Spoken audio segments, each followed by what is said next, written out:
Bibles over to the book of Luke, the 14th chapter. God is so good.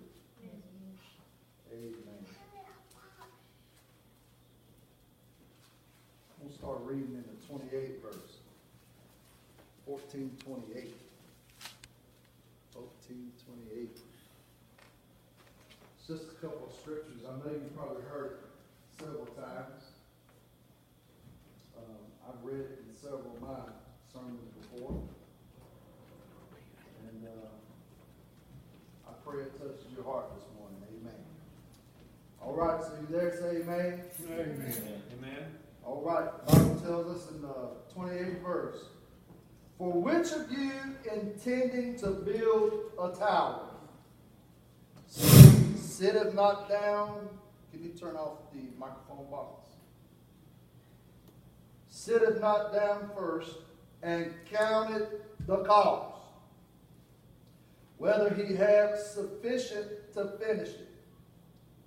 Lest haply after he had laid the foundation and is not able to finish it, all that behold it begin to mock him, saying, this man began to build and was not able to finish. Or what king going to make war against another king sitteth not down first and consulteth whether he be able with 10,000 to meet him that cometh against him with 20,000? Or else, while the other is yet a great way off, he sendeth an ambassage and desire conditions of peace. Amen. You be seated. In two small parables, Jesus spoke a lot about planning and preparation. He teaches listeners to count the cost before taking action. How many of you really ever think about what you're doing when you're doing it and why you're doing it? Or even if you're able to do it. I know a lot of times we make rational decisions and we put ourselves in bad situations a lot of times based upon not seeing the forest for the trees. Amen. We think that as long as we get into it and we start walking, well, sooner or later we'll come out of it. Sooner or later this is going to end. But here's what happens. You make a decision, you start walking, you start going, and the next thing you know, you're still in the same place 10 years from now. Or you make an investment and you put yourself in debt, and you find yourself not being able to make the mortgage or make the payments anymore.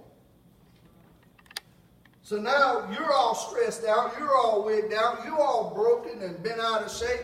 And if we are supposed to be a people that's supposed to help other people, how can we help them whenever we ourselves are broken? Amen. So in everything that we do, not only financially, not only in our fleshly, but in our spiritual selves, we have to make good, sound decisions based upon what He has given us to read and the abilities that we have, and not surpass the limitations that He said that we could do. Now, our gifts. Let's take our gifts. I believe with all of my being that everybody that is created by God has a gift in them. Amen. I believe that. I believe that every person that He created has a purpose and has a reason why He placed them here. Now, if I was to go around and ask each and every one of you, not by the raise of hand, but how many of you can say right now that you fulfilled the purpose that God has placed you in the earth to do?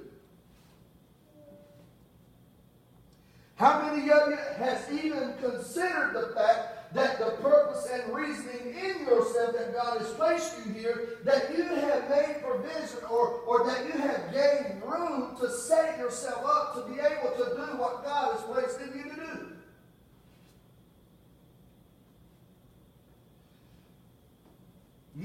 being a pastor of a church, me being a minister of the gospel, if I don't make time to study and to read, how can I be a good steward of the gift that is in me?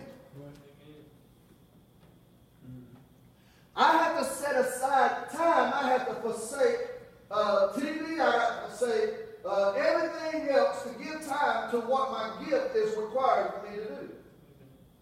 See, and that's the point as a body and as believers and as Christians, as stewards that God has placed us in the earth. We have to allow and make time for God to speak to us to whatever gift that we have.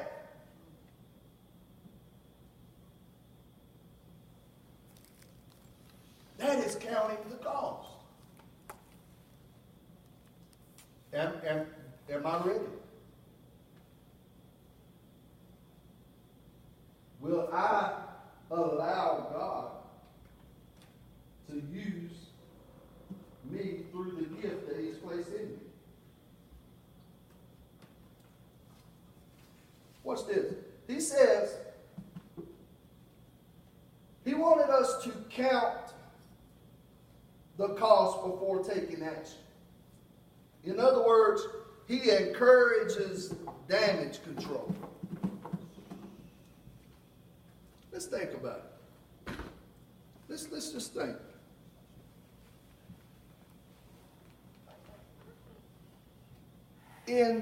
Let's just say in the last 3 years I've been here, I have really banged my head against the wall about not causing collateral damage. Because truth is, you could help one person and hurt 3 others.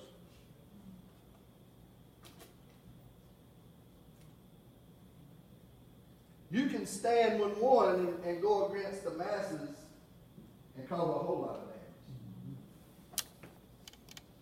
So in our decision making, we have to not only look at the good, we got to see the bad. We got to weigh the options. Listen, folks, God is not going to strike you with a lightning bolt to make you do what's right. You have to make a good, sound decision. Amen. Based upon the principles that God has given us to live by. Is it hard? Yeah. Not saying sometimes you might have to go against the mass to stand for a cause that God has already implemented. But then it's not going to be a collateral thing. Then it's going to be a constructing type thing to where everybody gets understanding and everybody gets on the same page to achieve the goal, to adhere to the vision and the purpose that God has placed in the ministry or in you. Considering the cost and damage control. How many of you, whenever you make choices, you think about how it affects others?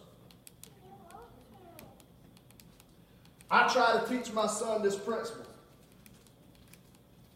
And I think he's starting to get it now that he's older, starting to do a little more on his own. Every choice and every decision you make not only affects you, it affects everybody around you. That's right. That's tough, ain't it? Husbands, whenever you make a decision, it affects the whole house.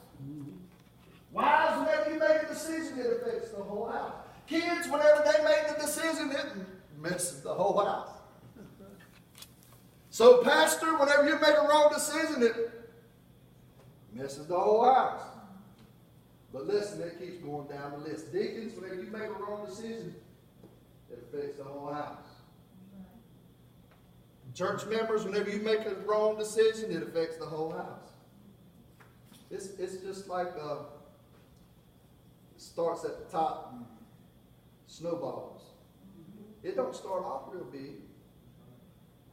But good Lord, whenever it hits the bottom of the hill, that thing's huge. Damage control. Because it just don't only affect those that's in it. It affects everything, everybody. Now look.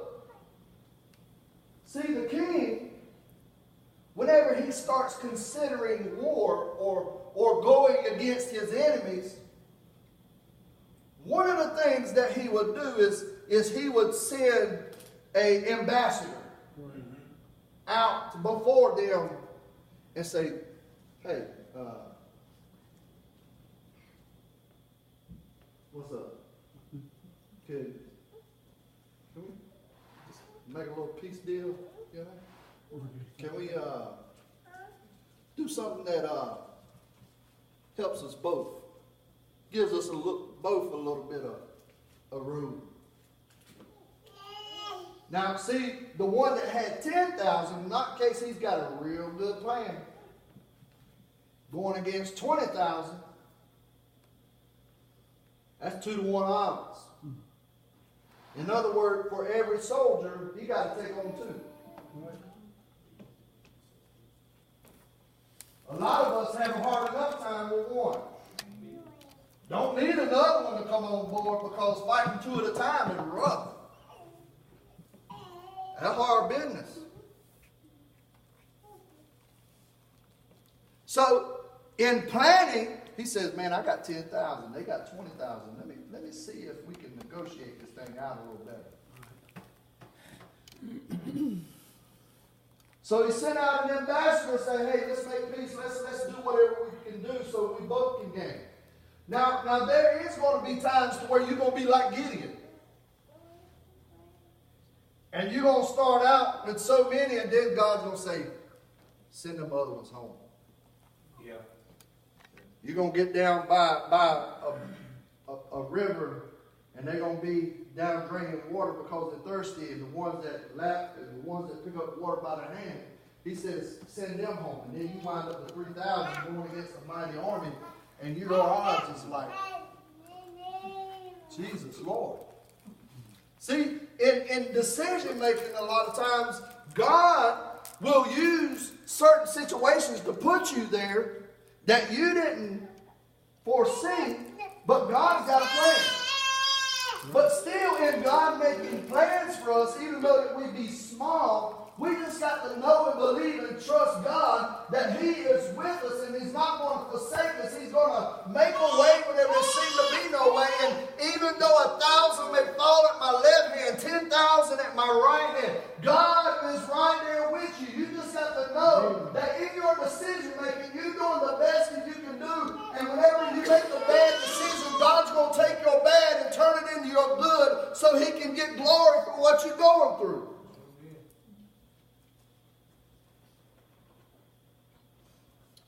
Let me move on. I feel like I'm beating that horse right here. Everybody understand? Amen. Decision making? Okay. So, there's 3 things that I want to bring out. 3 things. And one is competence. What is competence?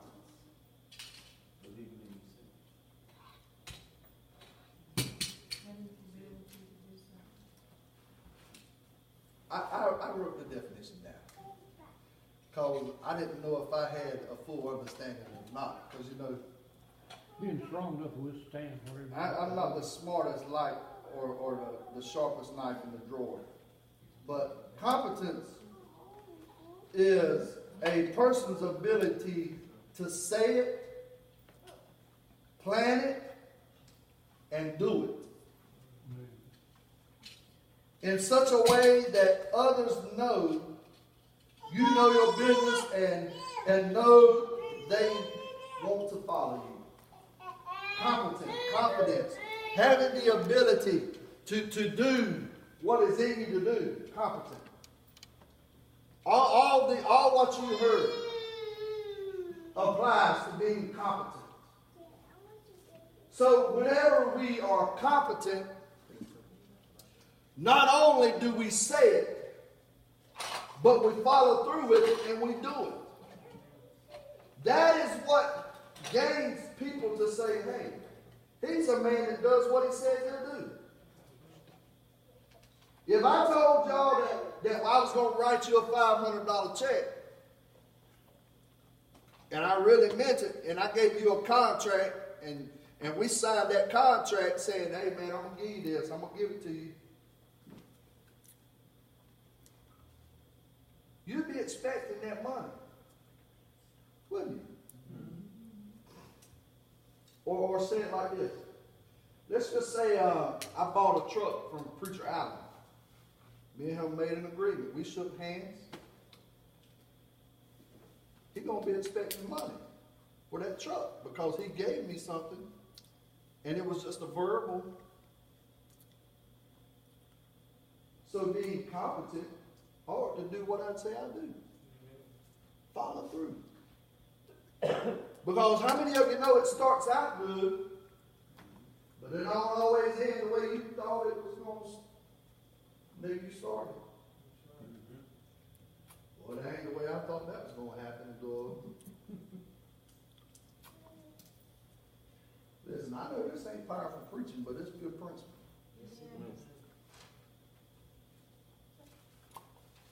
We all must possess a level of competence. It is what enables us to get the job done. The kingdom of God cannot do it without competence. How many of you know what the kingdom of God is? The Bible teaches us that the kingdom of God is within us. And it's righteousness, peace, and joy in the Holy Ghost. Well, the Bible explains that the kingdom of God is. So, if it's up to me to portray Christ, if it's up to me to be a witness for Christ, then I have to be competent and bring about the work that is in me to do. I have to be, you know. So am I competent?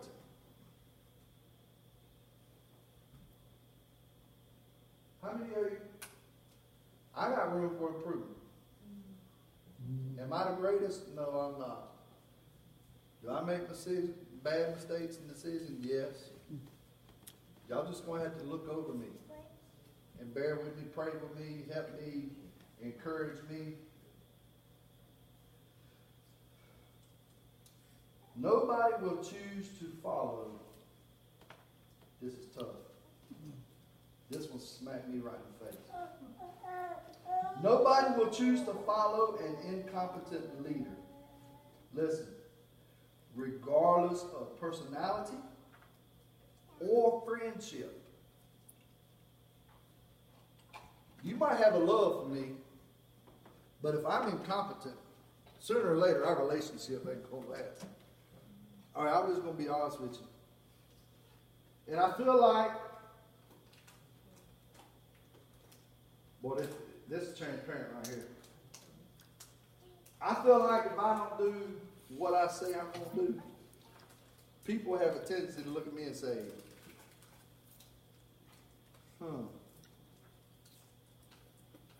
this ain't right.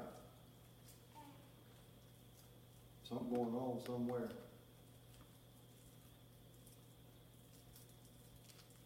I'm preaching to myself today, folks. It's hard to look bad in front of everybody, but I tell you, I know when I'm wrong. I know when I'm wrong. And I don't glow in the dark and never turn the light out. I know it. I really don't. I have faults. I have problems. I got issues. Me and my wife got issues. Not love issues, but you know. We don't got no issues like that. But, you know, finances don't work out sometimes the way you think it should. Life don't always go as planned as you thought it would go. You know, and then you got to start decision making. Then you got to start making hard choices and decisions that could mess up the rest of your life forever, man. And it's tough. It is tough.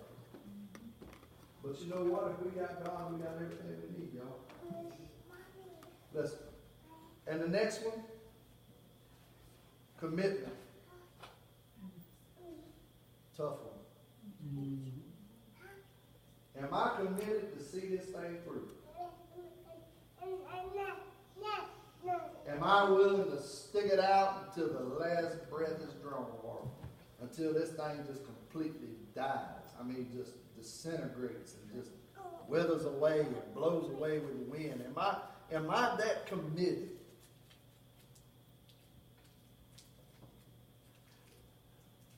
We must pick up our cross and follow him. That's a commitment. Never one time did Jesus make anybody pick up anything. He asked him, he said, all right, you want to follow me? I'm going to walk, but you the one got to pick up that.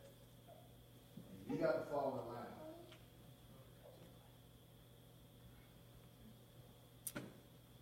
What I'm trying to say is you made the choice to pick up the cross. You made the choice to start doing your gift. You made the choice to start doing this. You made the choice to start doing that. Now, you got to be the one that's got to see it through. They didn't nobody put a gun to your head and said, evangelist, you're going to go evangelist. That desire was in you already. You talk about it, you cry. You start telling other people about it, you start crying. That's desire. But commitment will make me stick to it and push and push and push and go and do and do and do until I ain't got nothing left to give. Until it's just completely gone. Or until God calls us home.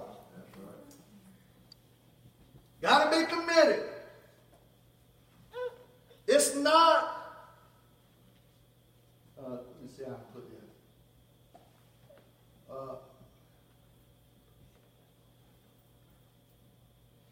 It's not a task that you can just put off and put on when you want to. It's not like that. We got to commit to it and stick to it and be what God has called us to be and do. Number 2, resources.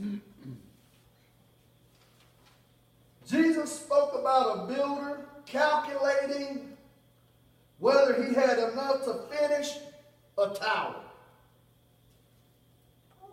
Determine whether your resources, your gifts, your talents, and abilities are available to do the job. Now let me ask you something. I worked on a construction crew. Preacher Island's worked on a construction crew. How many of you ever worked on a construction? Okay. How many of you know you run into things sometimes you said, hey, we ain't got that. We're going to have to go and get this special tool. We're going to have to go and get this special drill. There's always something that you run into that you didn't see happening or coming. Right? Mm-hmm. All right.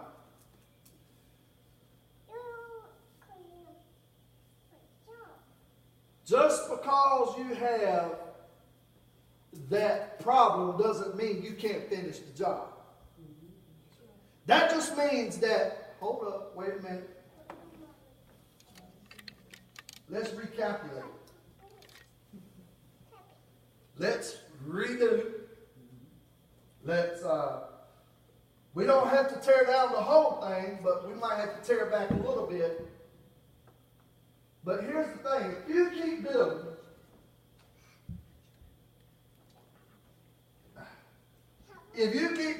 from that point where you needed that special part or that special tool, you keep building there on out. Although it may be looking okay, but then you get to that one spot and it's like, Lord Jesus, who did that? And then guess what happens? You have to start all the way here. Tear it all the way back to that one spot. I'm just glad that I'm surrounded with people that notice them bad spots and say, hey, That don't look right. Me and my wife had a little bit of fun this morning. I was doing the computer, adding some names and fixing some mistakes that I had made through my typing. And on that team up cleanup, put it on there. She's like, you need to move that up to the middle. So I move it up to the middle. You need to blow it up. So I start blowing it up. I said, woman, you got to stop nagging me. You're making me nervous. And we were laughing while we were cutting up with one another. And so I blew it up. She said, I didn't need to change it right. Some of them writings we can't even read. She said, let me show you one of them. So I went through there and said, that one right there. Whose name is that right there? I said, that can't nobody read that. And I told her whose name it was. She said, who's that? I said, it's Charlene. She said, well, we don't call her that. Why don't you just put Charlene? And then I got out of that. And boy, it was something else, you know. Well, let me show you this right here. See what we had? Even whenever things are messed up, you can still have fun. Yeah. Whenever everything's not going the way that it's suspected, you be on a construction crew, you mess up, they're going to pick on you. They're going to give you a hard time, and it's all going to be in fun. Because the only person that ain't going to like it is the person that made the mistake. But here's the thing. They're laughing at your mistake, not to make you feel bad. They're laughing because it's either laugh or cry, because now we got to tear all that out. I mean that's the way it was for me on the construction crew. And sometimes you can just tear out the one spot and just fix it. But listen, what I'm trying to say is, in our decision making, am I always going to make the right thing? Am I always going to do the right thing? Or you always going to do the right thing to do? No, we're going to make mistakes. Did I count out the full cost? Did I have some unexpected thing come along and mess me up? Sure. But listen, it ain't going to stop me, it ain't going to block me, it ain't going to hinder me. So, I'm still going to be competent. I'm going to be competent. I'm going to do the best that I can be and do and whatever. And I'm going to be committed. And before I set out to do anything, I'm going to try to make sure I got the resources to make sure that I can do what I said I was going to do. My last one. Here's one. Listen, this is the most important one. Intelligence. Intelligence. Jesus spoke about a king seeking counsel. Didn't he? Ain't that what we read? Jesus spoke about a king seeking counsel to know whether if he should go to battle. Part of competence is the insight to know what to do, when to do it, and how to do it. You can have all the knowledge in the world, but if you don't have the wisdom to make it work, what good is it? You can be smarter than a whip. I mean, you can just know. But if you don't got the wisdom to know when to do it, what good is it? Exactly. If you don't know the wisdom to how to do it, what good is it? I would rather have wisdom to know what little bit I do know than to know a whole lot and not do anything with it. Stop trying to gain all this knowledge. Stop trying to learn more when you're not even having the wisdom to work what you already know.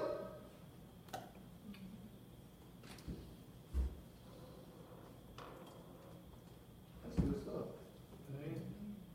I'm preaching at me this morning, I guess. But I'm looking at y'all. Y'all looking back at me like, you ain't talking to me. I guess I'm preaching at me. So self, get it together.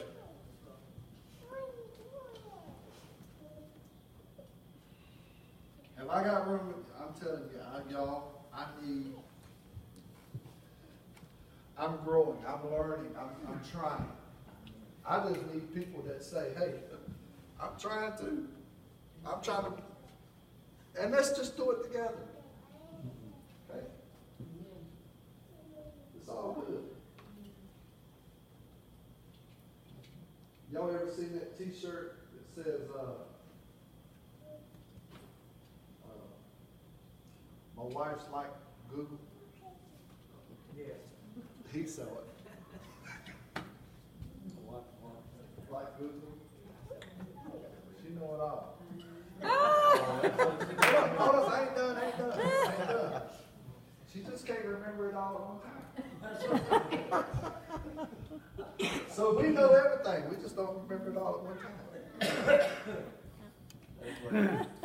That's a little funny, She but knows, we think we know it all, we think we know it all, but she knows it all. that's it. That's her t-shirt. We don't make that. I'm just saying, there's room for us to grow. Each and every one of us. Amen. And I hope we can do it together. So, if you would, please stand with me this morning. And